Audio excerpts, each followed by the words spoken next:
All right, Matt. Media Day Classic, Lake Ray Roberts. What's your thoughts after your 4 full days of practice? Well, it's kind of fishing like typical Ray Roberts. It's got a lot of really big fish in it, but it doesn't seem like it has a whole lot of numbers in it. And we got a look. The water's 4 foot high. It's got what population of fish here kind of spread out, but somebody's going to win a classic. Might as well be me. I know it's easy to say, you won the TTBC here, and it's easy for people to just go, well, that means you're going to do really well here. But everything's different. Every tournament's different. Every day is different. What's different from the TTBC to now? Well, that tournament we were here in the middle of May, and the fish were really wrapping up the spawn. The water was barely up in the bushes, and during the event they actually dropped the water 2.5 feet, so it pulled the fish out.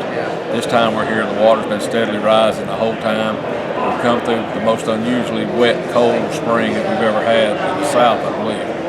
And the fish are kind of behind, and the water's very high, so it's a totally different lake right now than what I fished in 2016. So I have a little knowledge about where there was some populations of fish in the past and some areas that I thought would be good coming into this tournament. But other than that, it's a totally new lake. What's going to surprise people this week?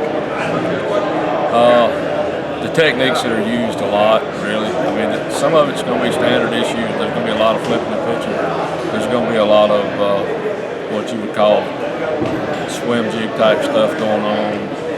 Maybe some swim baits. There's going to be some guys there's some offshore deals going on a little bit. It's going to be a whole smorgasbord of stuff. There's still a little bit of shad spawn going on. So it's just going to be kind of different. It's not going to be what you would consider a standard middle of June tournament in Texas where you're out, everybody's offshore pulling big worms and big jigs and crankbaits and stuff. It's going to be different. Is it going to fish small, or is it going to fish spread out because of the water? In practice, it's fished incredibly big. I mean, you wouldn't see 4 or 5 boats a day. But the key areas are kind of small, and nobody's really kind of circling around and went back to where they wanted to fish during the Classic. So, everybody's kind of been in search mode. So we'll see tomorrow tell the story who all's found what and how many people found the same stuff. So, if I could give you, if you could take a weight right now for day 1 to start the tournament out, that you could take the day off and they'll give you this weight to still be in contention, what would that weight be? Probably 19 or 20 pounds. You think it's going to be that big of a weight tournament? Well, I just think tomorrow to be in touch with the leaders.